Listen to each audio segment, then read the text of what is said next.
Mr Thomas. Thank you, Lord Mayor. This petition is by far the largest petition Plymouth has ever seen. Our petition was started before the council were honest about exactly how many trees would be felled. So what it asks for is a bit vague. It asks for a little bit more of what we have, but you know this debate is not about a little bit more. We're not talking about saving 7 more trees.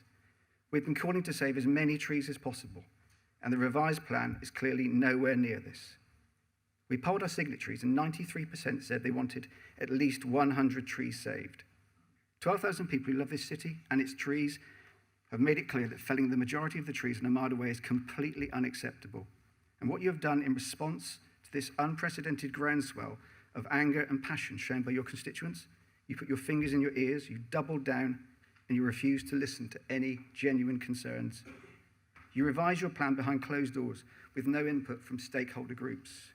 You do not get featured in the Rotten Boroughs column of Private Eye for doing a good job. Now we know you can only make decisions based on what you were told.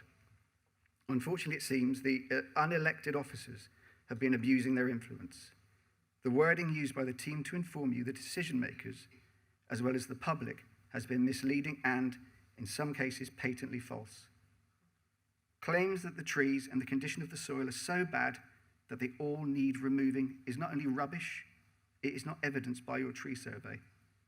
The vast majority of the trees will be healthy for decades. The impact they are having on the built environment has been wildly overstated and also not evidenced by your tree survey. Even the very first design, released in 2017, would have required all the trees felled. And this was long before any tree or soil survey.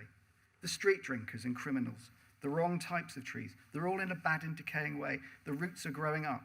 They were planted wrong. These are all justifications dreamt up later to cut down our trees. The council's maths has always been wildly out. There will not be double the number of trees. To do this, you would have to plant 282 trees. And yes, most will be saplings. Please look at your own tree planting poster. The original claims were that the new trees would be 7 to 8 meters tall. The latest we've been told is 5 to 8 meters. It seems us men often have problems calculating length. The truth is shrinking while the trees on your posters get bigger and bushier. The public consultation was beyond inadequate. It was years ago and made no mention any trees would be felled, let alone the vast majority of them. The survey contained not one question about trees, not one. Since the 2018 public consultation, you tell us the plans have substantially changed. In that case, you must consult again. These are public trees on public land, and we're talking about public money. The public must be properly consulted. The Woodland Trust, Devon Wildlife Trust, Plymouth Tree Partnership, and Environment Plymouth are with us in calling for meaningful public consultation. The Plymouth Cycling Campaign does not endorse this plan. A stipulation of the funding is to install a cycle path to encourage commuting by bike. Your design team have admitted that the proposed path is more for recreational use. This is probably a misuse of funding and reason alone to discard this design. We're told that businesses are in favour of this plan. What exactly were they asked? We are truly sympathetic to local business owners. We have never been against redevelopment. We spoke to local businesses and, like us, they want a plan, not this plan. The grand view to the Hoe is a red herring. The large tree on Citadel Road, which is conveniently left out of all of your visuals, will obscure the view of the War Memorial. The Abercrombie plan envisaged Armada Way not as a vista, but a garden vista.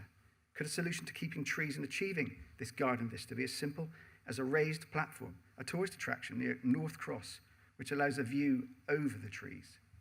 Installing sustainable drainage systems is not a justification for removing trees. SUDs can be retrofitted. We all want Armada Way to look better. If we put our heads together, compromises can be found. A less destructive design would provide the same economic benefits for Plymouth. Armada Way is at the very heart of our city, described on the council's own website as an urban forest.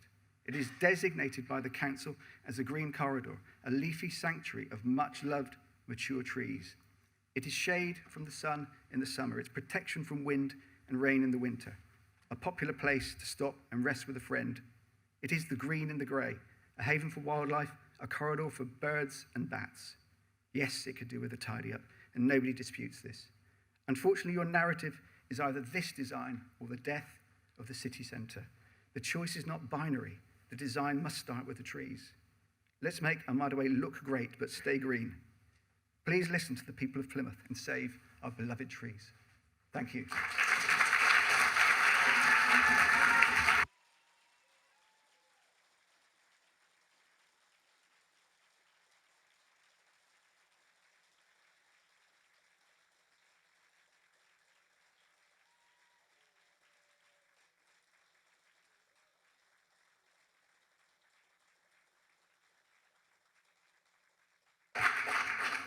Thank you very much, Mr. Thomas.